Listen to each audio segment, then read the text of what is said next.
Hello guys, ये मेरा first lecture है फ्रॉम बायो क्लासेस और आज का टॉपिक है एस्केरिस लुम्ब्रिगॉइड्स। सबसे पहले एस्केरिस लुम्ब्रिगॉइड्स क्या होते हैं? ये एक डिजीज़ कॉज करते हैं जिसे कहते हैं एस्कैरियासिस। एस्केरिस लुम्ब्रिगॉइड्स एक नेमाटोडा राउंड वॉर्म है और ये ह्यूमन बीइंग के स्मॉल इंटेस्टाइन में रहता है और एज अ पैरासाइट वर्क करता है। पैरासाइट क्या क्या होते हैं? पैरासाइट जब किसी लिविंग होस्ट में रहते हैं और अपना न्यूट्रिशन लेते हैं, उन छोटे जीवों को या माइक्रो ऑर्गेनिजम्स को या फिर बड़े ऑर्गेनिजम्स भी होते हैं, उनको पैरासाइट कहते हैं। जैसे एस्कैरिस लुम्ब्रिगॉइड्स एक जीता जागता एग्जाम्पल है आपके पास।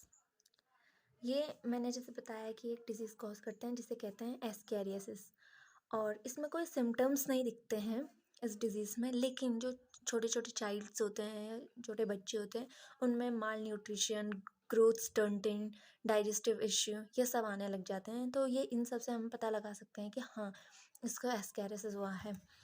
अब ये फाइलम एस्केलमिंथिस का एक ऑर्गेन वो पैरासाइट है जो कि है एस्कैरिस लुम्ब्रिगॉइड्स।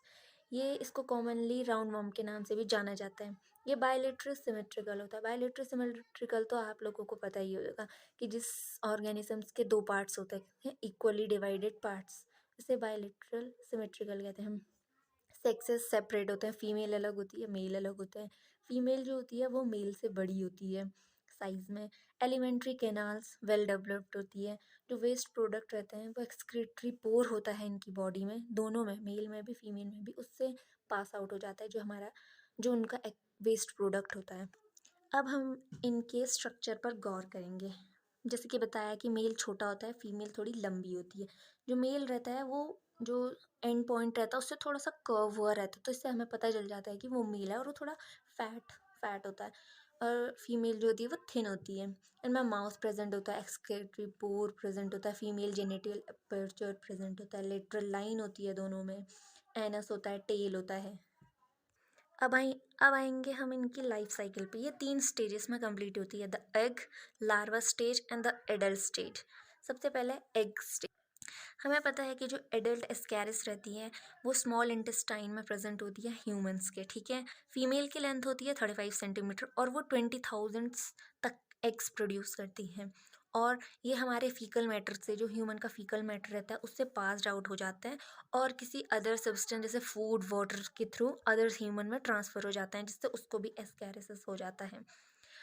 अब एग्स 2 टाइप्स के होते हैं, अनफर्टिलाइज्ड एग्स और फर्टिलाइज्ड एग्स। जो अनफर्टिलाइज्ड एग रहते हैं वो इन्फेक्टिव नहीं होते हैं, वो कोई डिजीज़ कॉज नहीं करवाते हैं। जो फर्टिलाइज्ड एग्स रहते हैं ये इन्फेक्टिव होते हैं और आगे की स्टेजेस में डेवलप करने लग जाते हैं। नेक्स्ट स्टेज जैसे larva stage, then adult stage में कंटिन्यू करते हैं।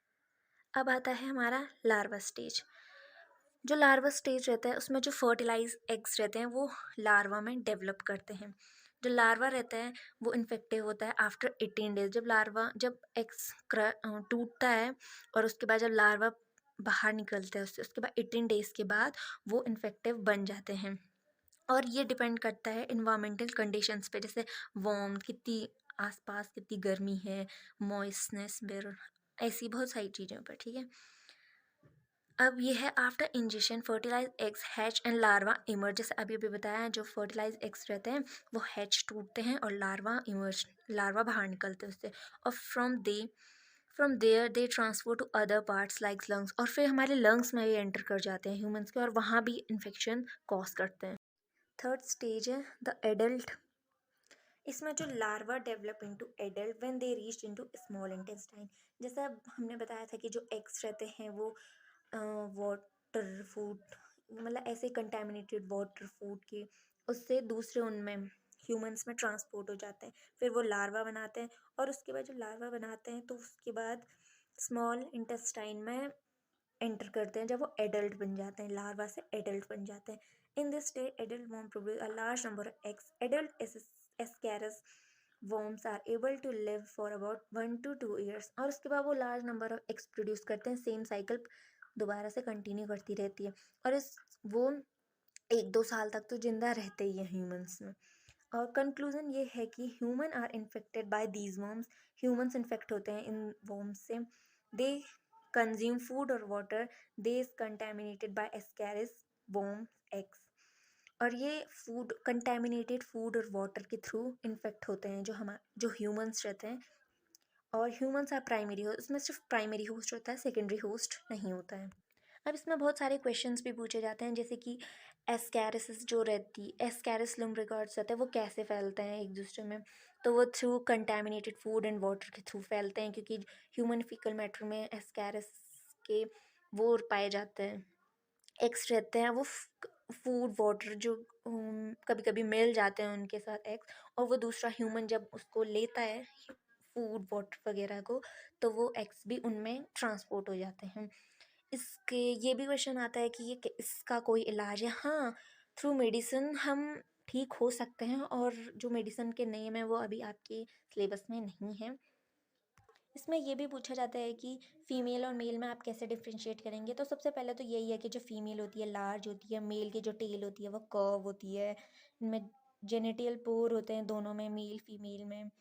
ऐसे बहुत सारे क्वेश्चन पूछे जाते हैं। ये पूछा जा सकता है कि कौन से फाइलम से पाए जाते हैं, कि एस्केल हेलमिंथिस फाइलम से हैं।